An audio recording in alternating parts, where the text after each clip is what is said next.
introduce everyone. Welcome to Osteo Boston, and we are solution seekers for better bone health. If you're with us tonight in person, we're so excited you're here, and we hope you stay till after our speaker because we have a wonderful after program at the second half of the program. But if you're watching on YouTube, welcome. If you like the video, don't forget to share it with a thumbs up, or you can even subscribe, and that will help us to determine future content. So without any more, we're pretty excited to introduce Dr. Stuart Silverman from Los Angeles, California. We're excited to have you. Thanks for being with us tonight. Thank you. If I may correct one of my points in my introduction, FACR means Fellow of the American College of Rheumatology, not radiology. I'm a rheumatologist and internist interested in osteoporosis. I'm going to have two major messages tonight. One is that you're managing your osteoporosis is a lifelong commitment. That's one. The other message tonight is the importance of sequential therapy. So what do I mean by managing your whole life? Well, there's a foundation, which is non-pharmacologic management, which may be appropriate for some people who may have bone density that places them in FRAX, our fracture risk algorithm, as below treatment threshold by BHOF. Well, they should do aggressive non-pharmacologic management.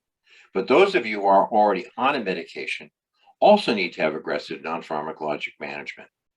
Mechanical loading of the bone also stimulates better results with the therapies that your doctor may prescribe. So they are important. What are some things that I would think about for patients? Well, first of all, I think a little bit about mechanically loading the spine and mechanically loading the hip. And I think about often for the spine, using a weighted backpack or a weighted vest when you're walking. Walking on ground level ground really does not load the spine very much. You really need to have that backpack or vest as well. I also think about vibration plates. I'm a big fan of vibration plates. They do prevent astronauts from losing significant amounts of bone mass when they're in a non-gravity environment. And for us, they can mechanically load both hip and spine. If you look at the data, you can see that only 2 to 5 minutes a day is needed and about 30 to 35 megahertz of vibration.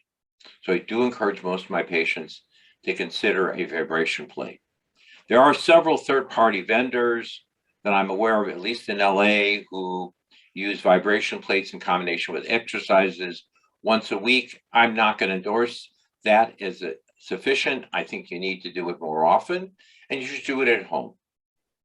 And if you do it right, it actually stimulates bone growth in hip and spine.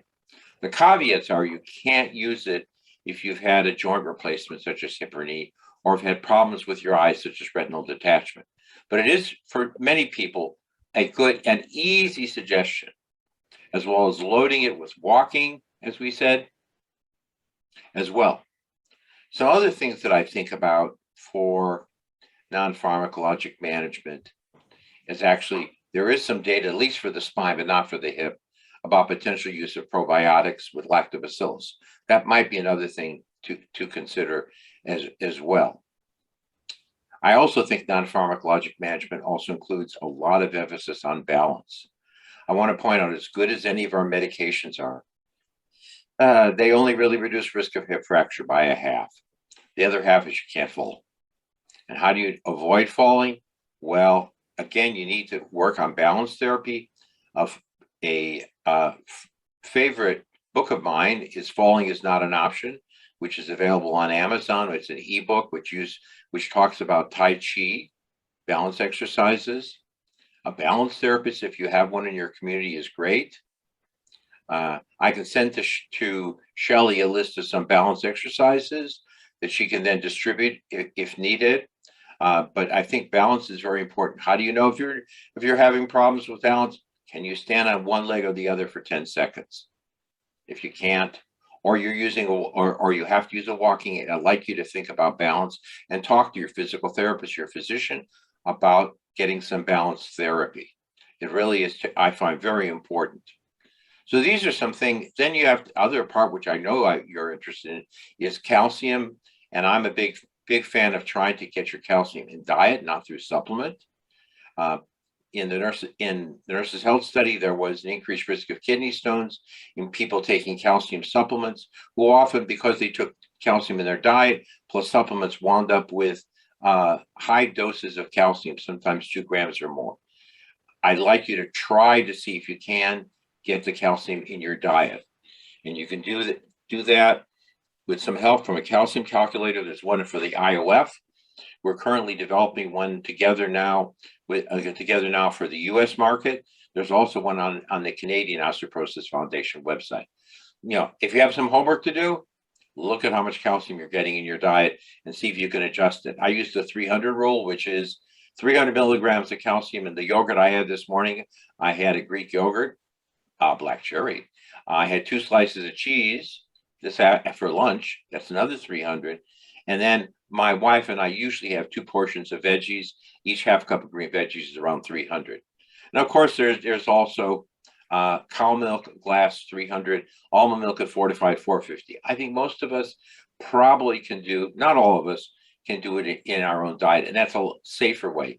Calcium is absorbed very slowly through diet, but peaks very quickly in a supplement, which can result, as we said, in kidney stones. And so it's something that I'd like you to think about doing yourself. So these are things you should do for yourself as well. Now, the next step is, of course, diagnosing, and I'm a big fan of trabecular bone score. I'm not going to enumerate all the specific med side effects and efficacy, except to mention when I choose a medicine with an individual patient, what I wind up doing is looking at their bone quantity as quality. Bone strength is like a triangle. So at the bottom is the quantity of bone, which is DEXA, but also at that same level is quality or architecture, the amount of degraded bone, which is picked up by trabecular bone score. And of course, at the top of the triangle, are bone markers, which tell us about the rate of predicted bone loss and bone formation. So the degree of degradation informs me in terms of which therapy I'll choose. Bisphosphonates, for example, are medications that do not necessarily improve quality. So I would tend to prefer them for patients who have good quality. They may have impaired quantity. If they have mildly impaired quality, I might consider something like denosumab. If their quality is significantly impaired or they have fragility fractures, denosumab, or there's some daily PTH analogs such as teriparatide, abaloparatide, or some of the newer medications, romosozumab, which is monthly. But I want to point out the point is you have to think about these medications long term. One drug is not a permanent solution. You have to understand that all the medications with time will lose some of their efficacy. Now, that should not be surprising to you. You know that I have mild hypertension myself, and if I were to forget my blood pressure meds and come back from my vacation after 2 weeks, my blood pressure would be pretty high. If you know about the effect of estrogen, and when your estrogen disappears after menopause, that you lose a lot of bone. So losing bone after a medication should not be a surprise to you. So you need to think about, with your physician, about long-term therapy. What do I mean? Well, I think you need to think about the benefits, the efficacy, and side effects. So we know, for example, that with the bisphosphonates, they vary based on how sticky they are at the bone. So alendronate after 5 years, you may take 3 to 5 years to lose the bone that you gain, while residronate might take 2-3 years, and abandonate might take 1 to 2 years. So each one is a little different in terms of how much time it takes for their effect to wear off. Now, medicines like denosumab, which I mentioned, actually are fairly rapid bone loss. There's a prolia or discontinuation syndrome, which can happen beginning 7 to 8 months after your last denosumab injection. And there it can be a rapid bone loss in the first year. So all these medicines, you need to be thinking about what are you going to do after you've had the medicine. It's similarly, although a little slower, several years after the anabolics, teriparatide, enalaprilatide, and even romosozumab. So you need to be thinking, what are you going to follow them with?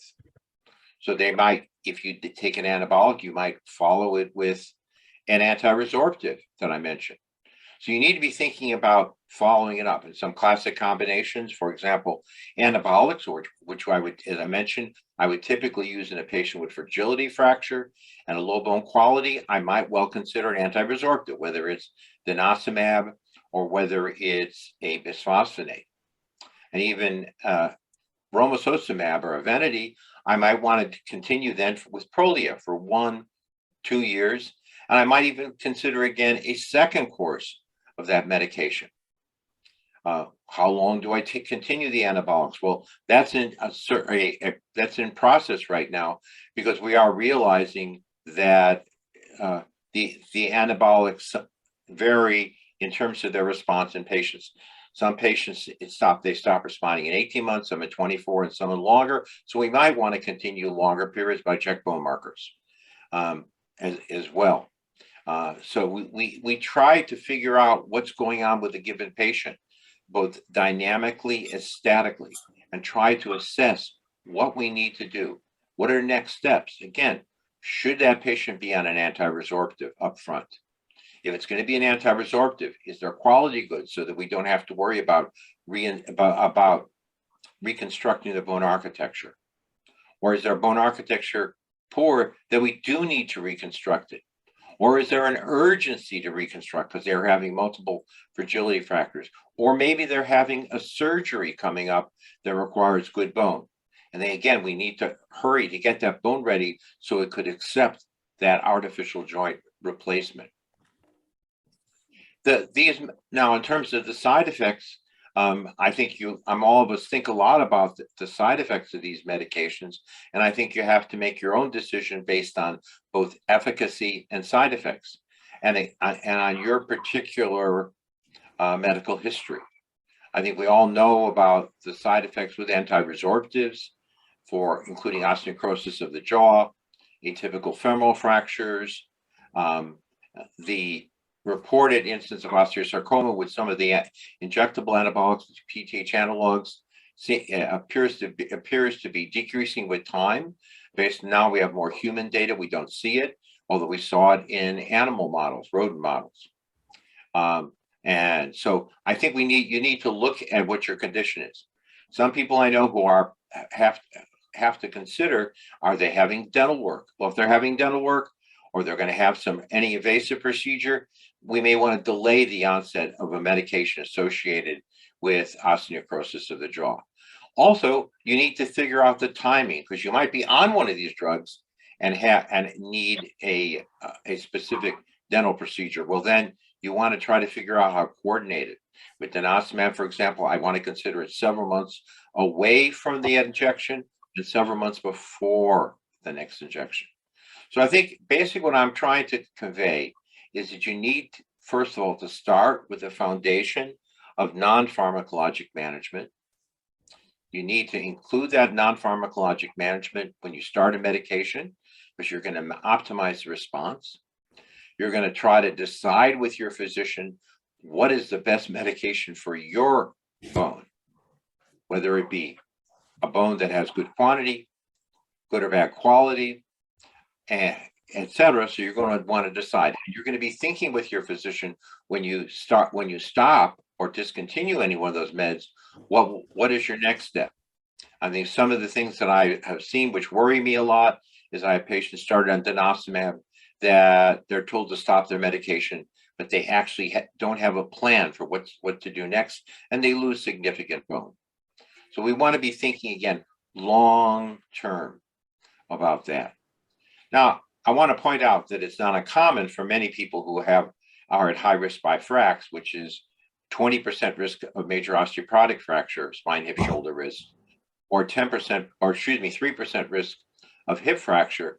They're hesitant initially to do a medication. Well, one of the things I tell my patients is we can work together as a team. You as the patient and myself representing physicians need to work as a team together. And I might tell the patient, I'll work with you. If you want to try non-pharmacologic management for the next 6 months or 1 year, and you've not had a fragility fracture, let's do it. But I want you to know that 6 months to a year from now, if by bone density or bone markers, I'm seeing significant losses, that's the time for you and I to reassess. And I'm going to twist your arm and try to get you on medication. But I think one of the challenges that I have, which we have been working on, is how we best convey that fracture risk, which I just told you, to our patients. And we've been working now to modify FACS, which you heard about and you know about, which right now only records a percentage risk of major fracture and hip fracture by adding visuals. And that we have a global study, which we are just completing analysis on, which looked at sites from Japan to Europe. And we can tell we will be able to hopefully add a visual link to FACS to help patients better understand what their risk is. Because I think understanding your fracture risk is a great starting point for your working with your team about deciding whether or not a medicine is appropriate and which medicine is appropriate for you. So I'm going to end here. We're close to the half-hour point, because Shelley said it was up to be 30 minutes. Again, one, I really stress the importance of non-pharmacologic management as a starting point and as an adjunct with any therapy that you choose. I'm really going to stress that you consider long-term therapy, particularly if you've already had a fragility fracture or a very low T-score. I want you to consider working with your physician. If you finish a single course of medication for whatever reason, or are not tolerant of it, you need to follow with another medication, or be aware. And if you decide to wait a little bit, you can use bone turnover markers to be able to understand when you start losing again. And by that time, you got to again start a medication. This is a lifelong commitment for you to manage your osteoporosis. It's not a one-timer, a doctor giving you a single prescription, which you'll take for a short time. This is something you'll be working with you and your body and your physician over lifelong. Thank you, Shelley. Shelley, you're muted. That was great.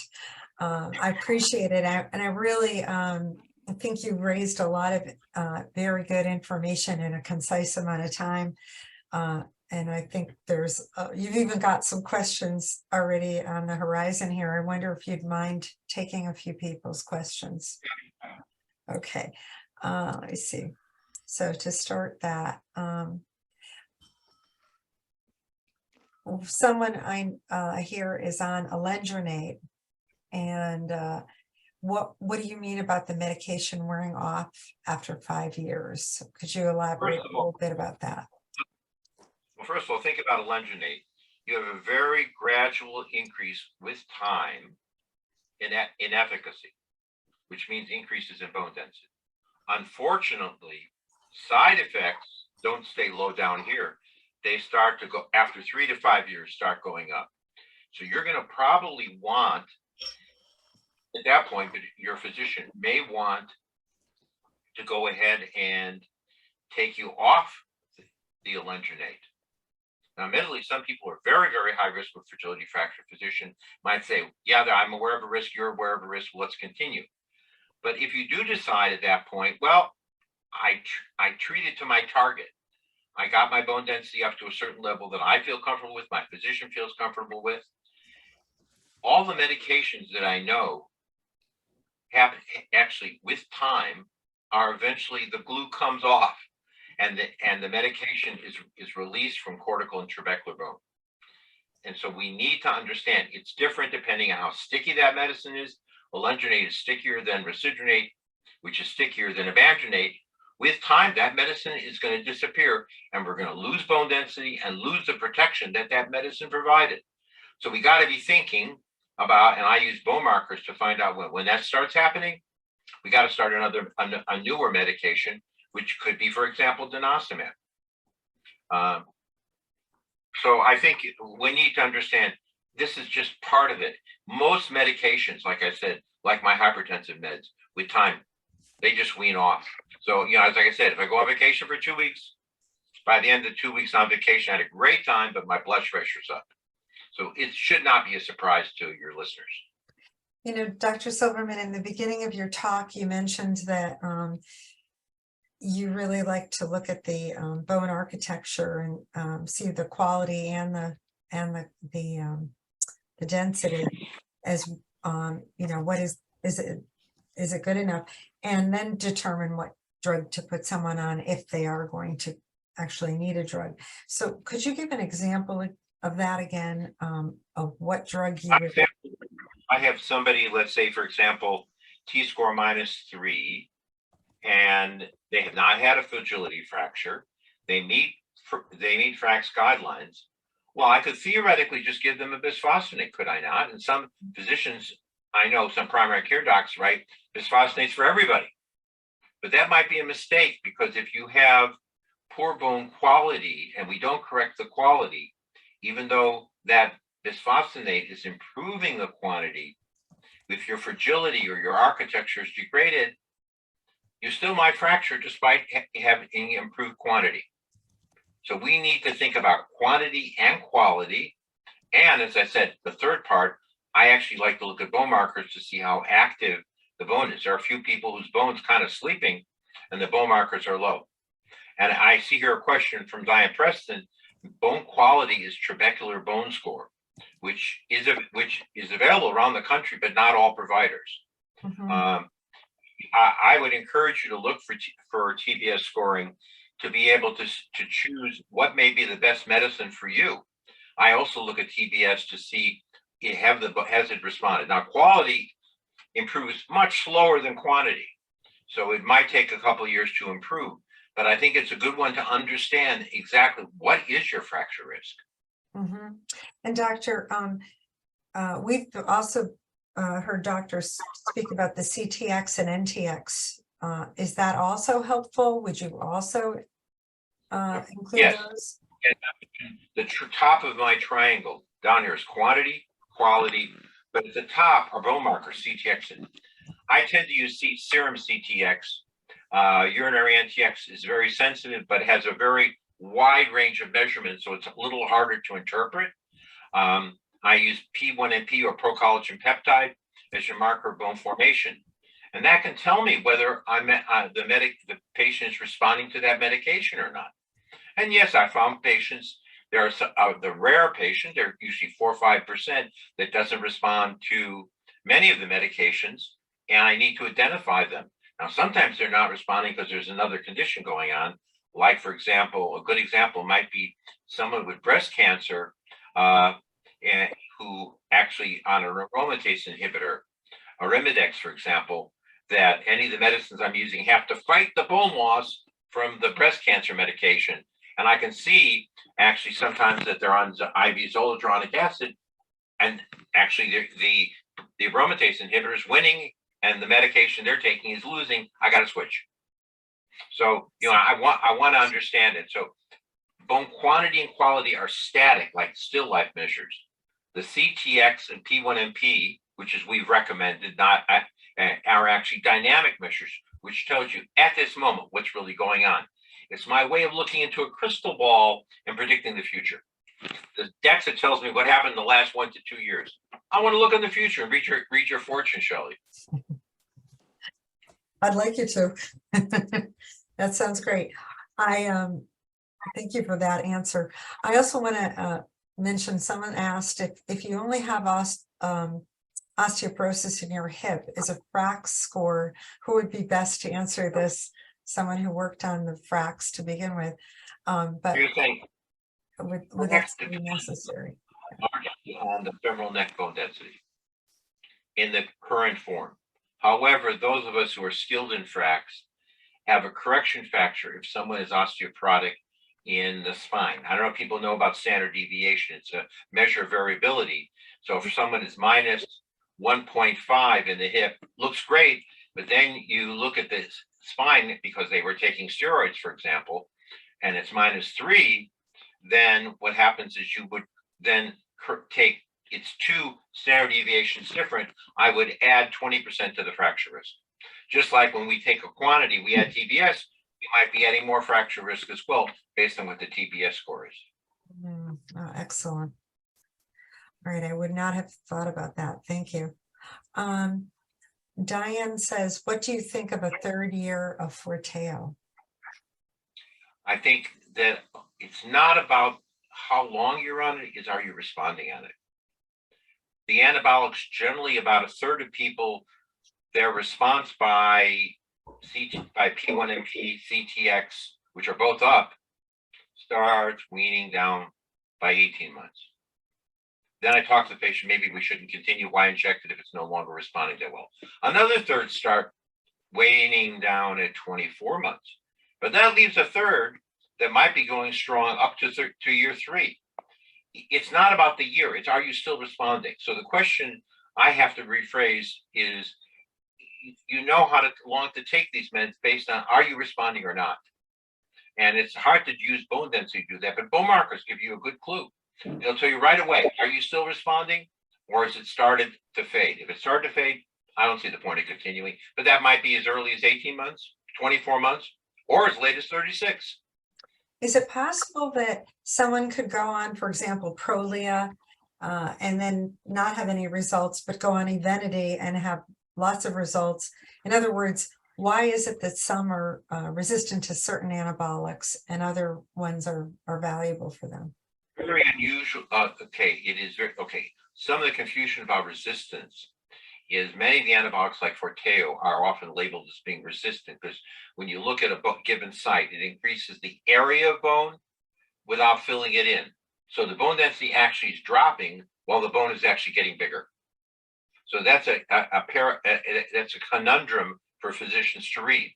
So it may take a while. So you may get a false reading. It looks like the anabolic is not working, but it actually is working, and with time it'll be filled in. If you just look at absolute numbers, the absolute numbers of people on anabolics who don't work is very low. It's more like 5 to 6% on Forteo or Tymlos, for example. And Evenity, the way I judge it is I do a bone marker around month 3, because you remember with Evenity or romosozumab, bone formation goes up in the first 3 months, then starts going down by month 6, and then it's down here and it turns off bone loss. So if you measured it in month 6, a bone marker, you might think it's not working, but it really did. It worked the first 6 months, but not the latter part of them. And I think we get a little confused sometimes also about bone density. Always remember that the vertebral spine increases with our age due to bone spurs. So the different machines are not necessarily comparable. So someone had their bone logic then goes to a lunar, particularly if they have, you could get confused.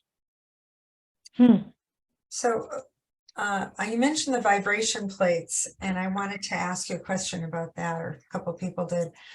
One thing I wanted to say is, are those safe for someone with for a few minutes with someone who had a hip replacement? That was asked, or someone who has vertigo. Could you address those two issues? The general recommendation is not to do vibration plates if you've had a replacement, because it does vibrate and cause the prosthesis to shake. So there would be some risk involved. So I think most people would not recommend it somebody with a joint replacement. Although I'm aware some people have done very small amounts, because I said you only need 2 to 5 minutes. But actually, the medical recommendation has to be no if you have a prosthesis. Okay. Good to know. And for vertigo, I think it's a largely it's up to the patient as to how much the vertigo is aggravated by the vibration plate. There's a lot of vibration plates at different gyms around the country, and I would certainly encourage trying it and see if it does interfere. I wouldn't buy one, but just seeing. There are also vibration plates more expensive that have railings. So that, because for me, if I had vertigo, but the big question would be falling. So one might feel, I could do it, but I would prefer that you have a railing so that you could grab something if you're feeling uncomfortable at that point. But you only really need 2 to 5 minutes once a day. Excellent. Someone said they've been a year on alendronate, Then they had no medication for 3 to 6 months, and then they started Forteo. Is it better to stop it and flush out of the body before they started taking the Forteo? Well, what we do know is that prior treatment with alendronate, usually for 2 to 3 years, blunts the response to Forteo. So the thinking is, yes, you want to let it wash out. After 1 year, you might be able to wash out the alendronate in a couple months, but after 3 to 5 years, it might take up to a year to flush it out. And it's not that we would measure serum level, we would see, do you respond? So yes, you can delay the response to an anabolic, whether it's Forteo, Tymlos, or Benadryl. Excellent. Excellent. What estradiol level, blood level of HRT is sufficient to prevent bone loss and possibly build bone? Okay, I think that in general, it's not as much the estradiol level, but there are very low dose estrogen preparations that are available right now. Patches, Vivel 0.05. I actually use Menostar, which is 14 micrograms. Yeah, I go as low as I can go, which is usually enough to forestall hot flashes, night sweats. But you got to remember the data. Estrogen after by time you're 10 years postmenopausally is not necessarily a safe drug. There are data from the Ruth trial which suggested that it could be somewhat harmful in somebody who's already been without estrogen for 5 to 10 years. The best time to take estrogen right is the onset of menopause. Mm-hmm. That's really helpful. Thank you. So many good questions. Some doctors feel the trabecular bone score is only accurate for osteopenia. We've heard that quite a bit on this, actually, I think 2 or 3 times. Is that true that from your perspective? I don't know about accurate. If I could rephrase it. Okay. It is true that I see many women who are osteopenic, which after we correct for trabecular bone score, despite having a T-score minus 2.7 in the spine or hip, their bone quality is good. Their predicted risk of fracture is low, and I don't treat them. So I don't know if it's not needed. It's a question of help. So certainly in somebody who's borderline osteoporosis, either side, a trabecular bone score can bring you over to treatment or take you away from treatment. Yeah. I use the trabecular bone score, as I mentioned in my discussion today, in a slightly different way, which is helping choose therapy in a patient who's already got osteoporosis. So I think you can use it in multiple ways. It's also very good to help us look at, maybe we heard a very tough word, glucocorticoid, which means steroids today. Steroid-induced osteoporosis people often they seem to fracture at a reasonably good T-score. Why? Because if you look at their trabecular bone score, their bone quality is poor. Similarly, patients who've had anorexia, eating disorders, patients who've had aromatase inhibitors, men who were testosterone deficient, you can see, not so bad, their bone density, but their quality not so good. And as a result, they flip now into treatment. Yeah. You know, that comes up an awful lot, the cortisone and taking shots of cortisone, especially for people in our age group and beyond, as a way to relieve pain, to many reasons people take it. Anyway, what if a patient is asked to take get a shot or a cream? Could you compare, dosages? It depends on how it's delivered. Oral, certainly. Imagine that there's a calculator in your body and it simply adds up all the amount of oral prednisone, cortisone you received over your lifetime. It's a cumulative dose. So oral can, a very tiny dose, a Medrol dose pack for poison ivy, maybe whatever. But I'm saying if you add it up over your lifetime, if you have asthma, emphysema, you need prednisone multiple times in your life, it begins to add up.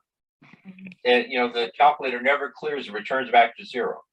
That's very different than, for example, an intra-articular injection for somebody with arthritis or a cortisone epidural, which usually do not cause significant loss.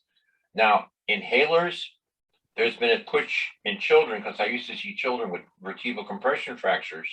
Now I don't see much because they're inhaled. But again, if you push the inhaled ones high enough every 2-3 hours, you might absorb enough that it would result in loss. But generally, it's the oral or IV prednisone that's the problem. And the point, again, it's cumulative dose over your lifetime. Thank you. That's great. Well, you've got a lot of questions. I'll try to hit on, I'm trying to hit just the most important things that I think. Great.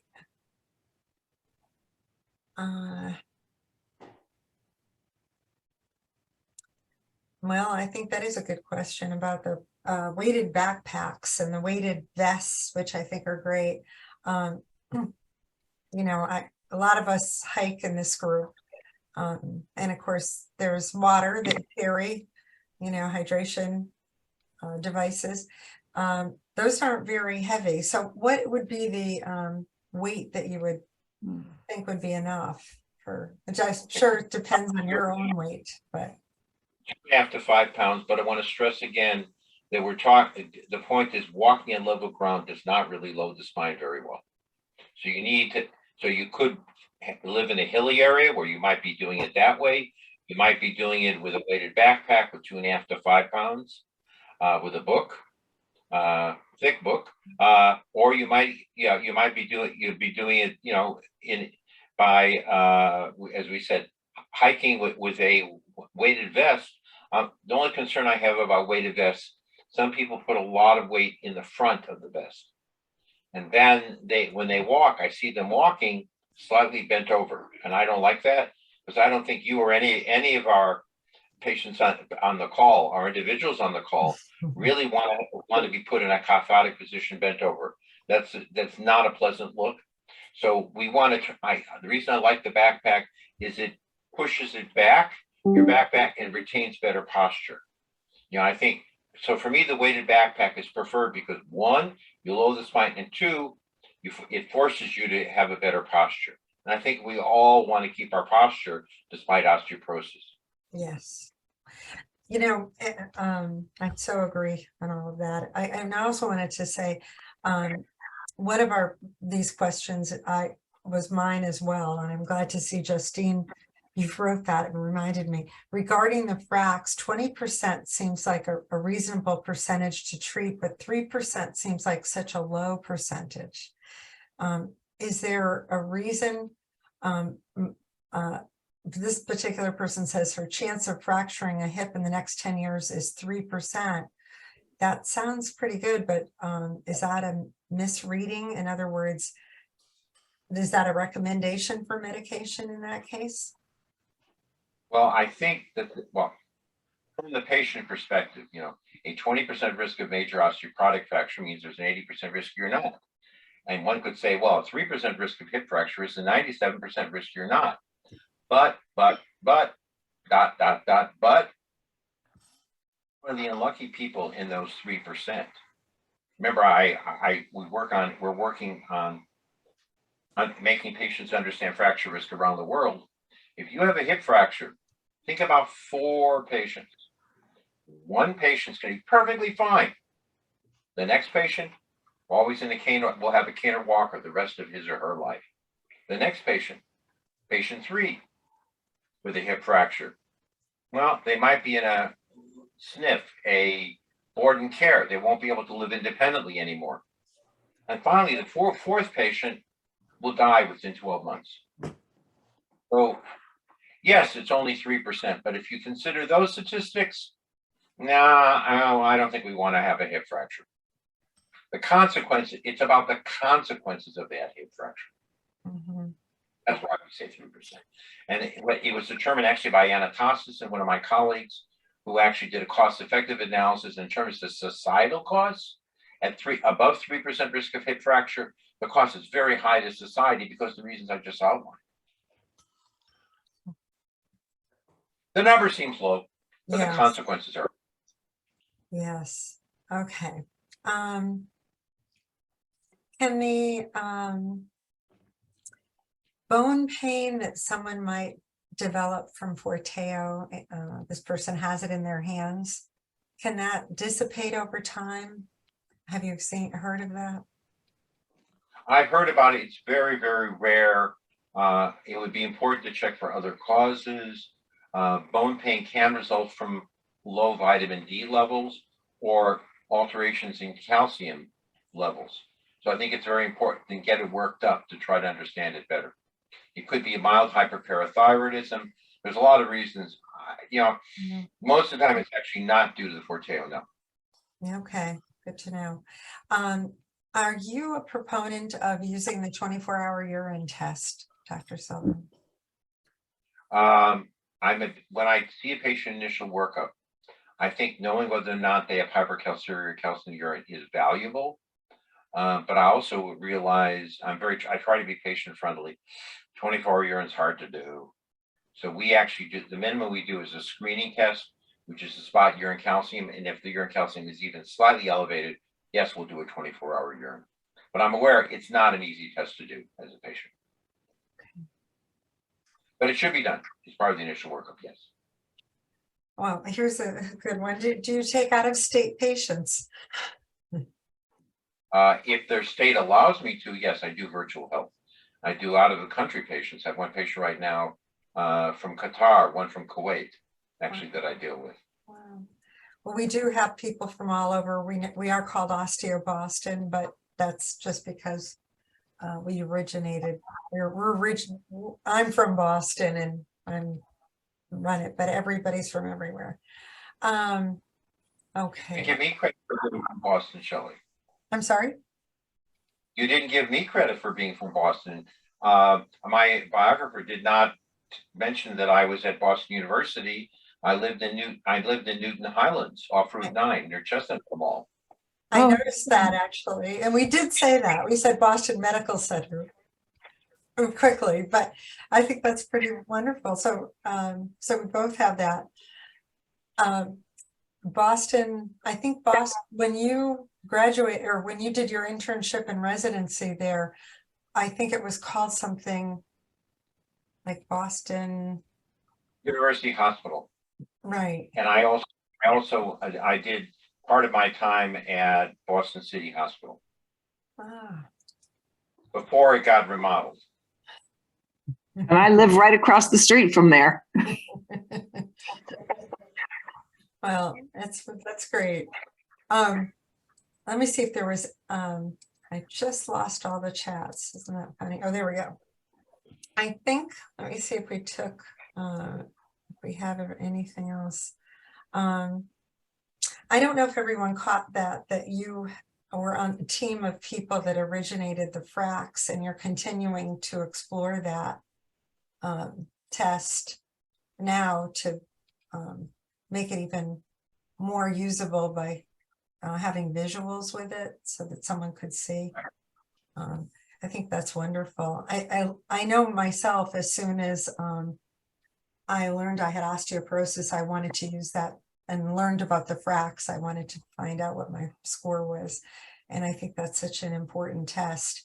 If I may add, Shelley, if anyone is interested, we are part of the, I'm also part of the IOF. We have developed a patient resource website, which is called buildbetterbones.org. And that is available on the web. Currently, it's in beta version, and it goes through home safety, exercise, and nutrition, and it has no product endorsement. So it's one of the things, again, you heard my emphasis on non-pharmacologic management. I wanted to have a global international patient resource website, which we right now are almost done with developing. We'll be translating to 37 languages. Wow, that's wonderful. I'd love to include that in our guide. Right, Trina, we're in the middle of creating a guide. That would be wonderful. We had a link to that. When do you expect that will launch? Well, we were going to, everything takes always, it's like constructing your house. Everything takes longer than you think. So definitely will be fully launched by the IOF meeting in May, but we'll probably have it ready before then, and I'll let you know. Yeah. Right now, it's We do have a referral to the IOF in our guide. We have a link. Oh, good. yeah. The thing about that we're trying to work on is the calcium calculator, which we talked about earlier. The two major calculators on the web are metric, both Canada and IOF. And so we're working right now with Bone Health and Osteoporosis Foundation to be able to try to translate it into the imperial system. In other words, ounces and portion sizes. So it's calcium calculators more friendly for patients. Oh, that's wonderful. Yeah. That's really great. That's terrific. Final question. The echo light, or as you know, the ultrasound that's portable that can be used, that's in technology. What are your thoughts on it? Do you feel like that's a more accurate, will become a more accurate way to test? I think that, again, you have to get back. There isn't a database yet for echo light to convert it into FRAX. And at the moment, we have a large, extensive series of databases that validate FRAX around the world. So I'm going to have to say that for screening, it's an interesting technique and shows great promise, as does PQCT, as a few other measures. But at the end, you got to go back to the greatest clinical utility at the moment is using standard DEXA and using FRAX. Awesome. Awesome. Wow. Well, thank you.